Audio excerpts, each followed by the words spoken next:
Radiant Skin International. At Radiant Skin International, we conceive that natural beauty radiates from within.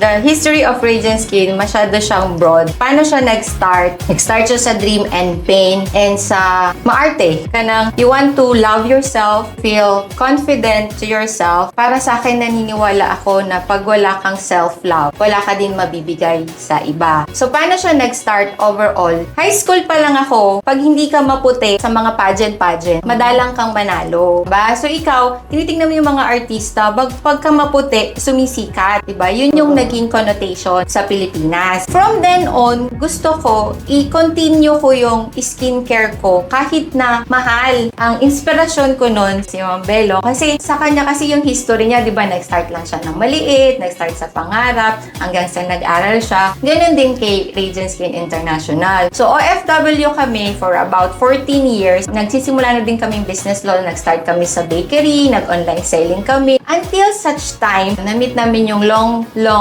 classmate niya way back college. Na-meet namin siya sa airport. Tinanong siya, kamusta siya? Do you want to go back to Philippines? Yes, of course.